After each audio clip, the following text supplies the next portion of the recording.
नाज़रीन, बात करेंगे भारत और चाइना के मामले के हवाले से जो कशीदगी बढ़ी हुई है। लाइन ऑफ एक्चुअल कंट्रोल पर एक मुआहिदा हुआ था जिसके बारे में ये था कि दोनों जानिब से असलहे का इस्तेमाल नहीं किया जाएगा, तोपखाने का इस्तेमाल नहीं किया जाएगा और इसके साथ साथ कोई भी आतिशी आला जो है वो इस्तेमाल नहीं किया जाएगा line of control actual control के तकरीबन 2 किलोमीटर की हुदूद के अंदर। अब जब ये वाक़या पेश आया और भारतीय जानी नुकसान हुआ तो उसके बाद भारत ने फील्ड कमांडर्स जो हैं उनको असलहा इस्तेमाल करने की इजाज़त दे दी है। तो क्या वो जो मुआहिदा हुआ था वो मनसूख हो जाएगा? इस पूरे नज़रिए के बाद इस वक्त जो भारतीय कैफियत है अवाम की, सियासतदानों की और उसके साथ साथ जो अस्करी क़यादत है, ये आपस में क्लैश चल चुका है। अब कोई भी एक नुक्ते पे मुत्तफिक नहीं है। अपोजिशन ये डिमांड करती है कि हमें बताया जाए हुआ क्या और हमारे जवान जो है वो मारे कैसे गए। इसी पर अवाम वो जो जिनके वो जवान थे, जो मुतासरीन हैं, उनके लवाहिकीन हैं, वो हुकूमत से पूछते हैं मामला असल में क्या था। अब असल सूरत हाल ऐसी आन पड़ी है कि भारत असलहा इस्तेमाल करने पर मजबूर हो चुका है, लेकिन भारत को ये मुंह की भी खाना पड़ सकती है। राना साहब हमारे साथ मौजूद हैं और अब्दुल्ला हमीद गुल साहब ने हमें ज्वाइन किया है, गोपाल सिंह चावला साहब भी हमें ज्वाइन करेंगे।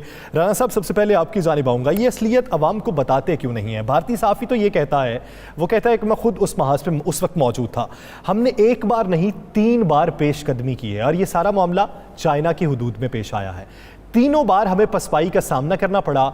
दूसरी बार जब हमने पेशकदमी की तो सबसे ज़्यादा नुकसान हमें तब हुआ। ये भारतीय सहाफ़ी के अल्फाज हैं, ये हमारे अल्फाज नहीं है। तो ये असलियत अपनी अवाम को क्यों नहीं बताते?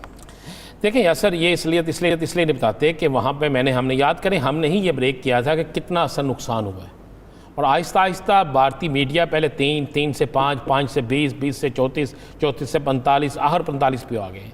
और मैं आपको ये बताऊं कि ये जो उन्होंने कहा ना, एक जनरल उनके सहाफ़ी ने कहा कि 3 दफ़ा नहीं, ये 5 दफ़ा हुई है और ये पाँचवीं जरब जो है आज से 2 रोज़ पहले हुई है और उसमें अभी तक उसको छुपाने की भरपूर कोशिश की जा रही है। और हुआ क्या है कि जिस वक्त भारतीय फोर्सेस को वहाँ पे मार पड़ी, भारतीय फोर्सेस जो है वो एक प्लान के तहत वहाँ गए थे। उन्हें ये टारगेट दिया गया था कि आपने हर सूरत में अपना इलाका भी वापस लेना है, बल्कि उनके इलाकों में जाके चौकियाँ खुद बनानी है और उनकी जो चौकियाँ उन्हें तबाह करना है। ये सारी प्लानिंग जो उनके अपने भी सहाफ़ी कह रहे हैं, उनका मीडिया कह रहा है, इस पे किया। तो उनके साथ जो हुआ आपने देखा।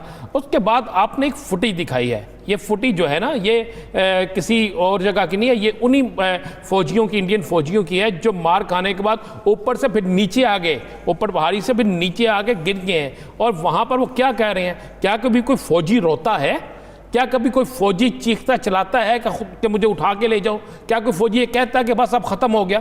फ़ौजी जो लड़ते हैं उनके अंदर एक जज्बा होता है, वो शहादत के नीयत से जाते हैं, या शहीद या गाजी, इसके अलावा कोई नहीं होता। लेकिन उनके फ़ौजियों के साथ जो हुआ है आपने वो देखा है, जिस तरह वो रो रहे हैं। और इसके बाद क्या होता है कि जब ये फ़ौजी वहाँ पर, ये जो ज़ख्मी है, ये वो ज़ख्मी है जो वहाँ पे पड़े हुए हैं। इन ज़ख्मियों के बाद जो वहाँ पे फ़ौजी उन्हें लेने आते हैं, जो एम्बुलेंस में उन्हें लेकर जा रहे हैं, तो फिर ये कोशिश करते हैं कि हम किसी तरीके से चाइना के कुछ लोगों को ज़ख्मी कर लें। और मैं आपको बताऊँ, ये बिल्कुल मुसद्दक़ बता रहे हैं, ये बाकायदा वीडियो बनाने की कोशिश करते हैं ताकि हम अपने मीडिया पे दिखा सकें कि हमारा नुकसान नहीं हुआ, ज़्यादा नुकसान उनका हुआ है। वो जो है वो वार 4थी और 5वीं वार होती है। जब उस पर जाके ये करना शुरू करते हैं तो यासर उसमें इनको मज़ीद नुकसान होता है।